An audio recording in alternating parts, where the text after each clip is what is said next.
So, with 1.4 on the horizon, I thought it was a perfect time to talk about some things that I'd actually like to see added to Wuthering Waves. We're in that little bit of a point at the moment of the game, content's in a lull, so why not talk about what I'd like to see added to the game. So I've got 5 things that I'd like to see potentially added to the game in future. Whether that happens, I don't know, but these are just things that I've been speaking about a lot in my streams, and I thought, you know what, let's condense it, let's put it in a video, let's put it out there, see what you guys have got to say about it as well. I'd like to see the things that you'd like to see in the game as well. They don't necessarily have to be likely. Whatever you'd like to see, I'd like to hear it, guys, and we can have a conversation in the comment section. And yeah, let's see what we can come up with, and potentially things that you never know. Kuro might see things and be like, actually, that's a good idea. We might actually add that to the game. So should we get into some of the things I've been talking about then?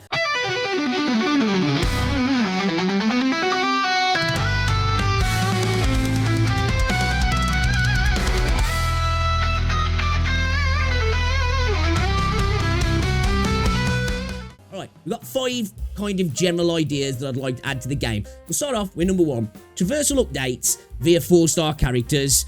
I think this would be kind of a cool idea. Now, it doesn't have to be via characters. It could be by more echoes and additional echoes, giving us improved movement mechanics in the game, because we already kind of do have that now. But I was just thinking with Lumi kind of having a speed boost that she's got, and we've got the flower, the butterfly version, sorry, of Shorekeeper. I was thinking it would be interesting if potentially those sort of mechanics could be brought in via 4-star characters, because we know that Genshin does it via 5-star characters, and that becomes a little bit of a contentious issue for some people. One, it's behind a paywall. 2, it only sort of works in certain areas, or you want to get the most benefit from it in certain areas. And I thought it'd be a good way if we want to have those sort of things maybe brought in via characters, that doing it via a 4-star route would be a better way of going about doing it. It means that people who are free to play will be able to get access to these things, and everybody will be able to get access to them basically, and it won't be putting them behind a paywall.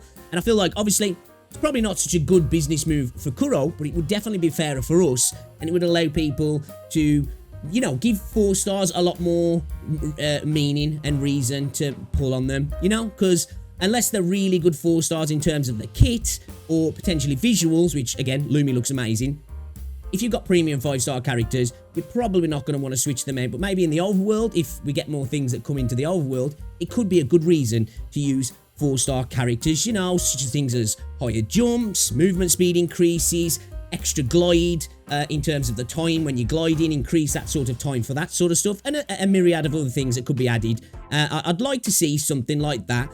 And we've got something else that we could talk about that could maybe make the open world a little bit better later on. So that sort of stuff could kind of feed into it. But anyway, number 2, dungeons for Endgame. Or whatever part of the game, but dungeons in the game. I think it'd be great for Endgame, solo, co-op, or even matchmaking, actually. I've been saying this for ages, and I think people are sick and tired of hearing it, if I'm honest, because I keep banging on about it, but I'm going to keep banging on about it because I feel like we've almost got, you know, parts of the puzzle already in this game for dungeons. We've got the elusive realm. Some of the companion quests are kind of, especially Changli's, are kind of set out like dungeons. You know, I feel like the parts are almost there to like go the full hog and actually make proper dungeons for the game. And what I'd like to see is a certain system where, let's just take the Changli companion quest, for example. You've got something like that. You go through different areas. There's different levels of monsters to fight. Tacits, ads, some elites here and there. A bit of light puzzle work maybe. A little bit of platforming, that sort of thing. And then at the end of it, potentially, there's a few elites to fight, and then maybe even a hologram type fight. Maybe even add some mechanics to the fight as well, because we did see in CBT1, there was some mechanics to some of the bigger boss fights. That'd be cool if that kind of come back and it came into dungeons as well. I'd love to see something like that. We could also have it that there's multiple difficulty levels, maybe 5, 6 levels, kind of like the holograms. And as you complete each level, you unlock the next level, and then potentially, maybe at 2, 4, and 6, there's little rooms that might be found on the next run where you're going through, you can open up a door, there's potentially a chest in there, maybe some tacits to fight, and just a little bit of loot to get out of it, just to add a little bit of extra something to the potential next run. I think that would be really interesting in my opinion, and it would add a lot of replayability. You could even add it so it resets on a weekly basis in terms of the tacits that are involved in the dungeon, affixes, all that sort of stuff. There's almost a limitless potential in regards to switching it up each week in regards to the stuff you're fighting and the buffs and the debuffs that are attached to all the things in the dungeon as well. I'd love to see something like that. I've been crying for something like that in the game, and I'd definitely like to see that brought into the game. All right, let's move on to number 3, and that is world bosses and world events. So this kind of ties in, I guess, to the traversal situation from number 1.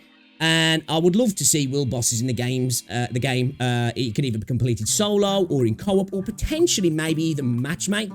So it pops up on the map that there's a world boss to fight. You've got a 10-minute counter or something to get there. When you get there, it takes you into matchmaking, and it sort of puts you into an instant situation. It's not really, you're still in the open world, but potentially maybe there's a ring around the fight that you can't leave until you either die or the time runs out, or you clear it, you know, or you leave if you want to. I think that would be kind of cool. And then when I'm talking about events, maybe like emerging events such as tower defense. I'm not the biggest tower defense person, but it would be kind of cool, like in the Lolo Logistics mission that we have, where there's actually a beacon to defend from the Tassets. That'd be kind of cool if just randomly, when you're playing the game, you're doing a bit of farming, you're collecting some echoes, you're doing a bit of mint picking, boom, all of a sudden, there's a beacon that needs to be defended. You go defend it, you fight off the Tassets, there's some rewards there potentially to get. I think that would be interesting. It would just add a little bit to the RNG of the open world and just have almost emerging storylines, if you will. I think that'd be really interesting in my opinion. And I think it'd just add to the excitement of the overworld, because let's face it, open world gacha games, Genshin, Wuthering Waves, and open worlds in general, once you've kind of done the meat and potatoes, the open world itself can become a little bit lackluster, can't it? So let's give us some reasons to do things in the open world. Also, area control events would be kind of cool, where it lets you know an area's been overtaken by Tassets. You can go there, you can clear them out. Maybe they could add that to some sort of guild system, where, you know, it could be like a map control that you can have in an MMO to show which factions have cleared most of the map out, or potentially something like that. Or it could just be solo. I think that'd be interesting as well. I do, really, if I'm honest. I'd really like to see something like that.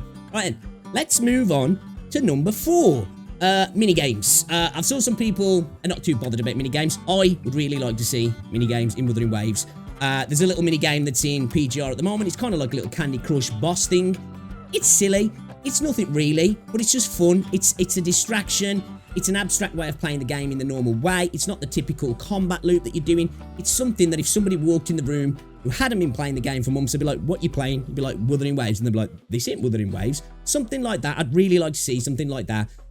You know, with party games, you know, things that PGR, Zenly Zone Zero doing. There's other gacha games out there that do these sort of things as well. Also, we got the chibis, didn't we, from the Moonlit Fair? I'd really like to see those implemented into potentially like some Final Fantasy Tactics turn-based RPG little mode where you just battle other characters, the other chibis, you know, out to the resonators and maybe some Tassets. I think that'd be really cool.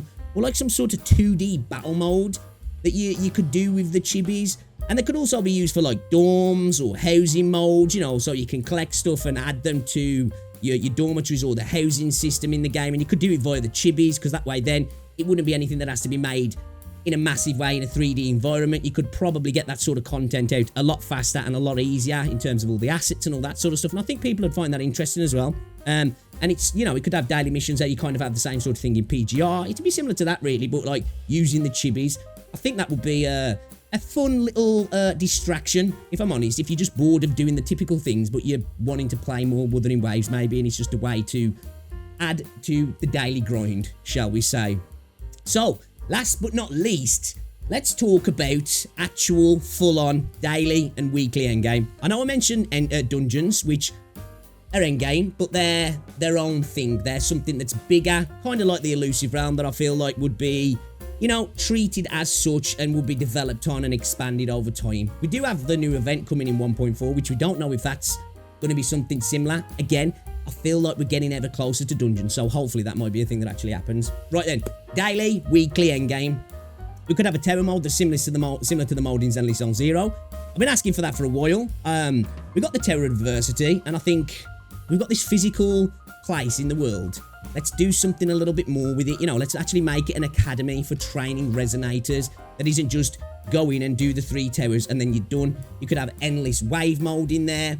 You could have other things, you know, different training things. You've got to do specific things each day. Certain it's not so much about clearing something in a set time. It could be a point rush thing, or you've got to fight certain tacits with certain team members, or just one team member using certain echo presets and certain weapons. I think that would be interesting to do as well.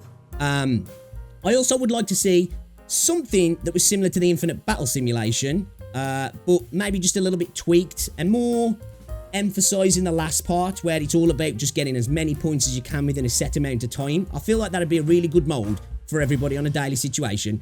You could have a leaderboard, so the whales who can do more damage would get more points, can be on the leaderboard and flex, and it resets daily, or potentially the leaderboard resets weekly maybe.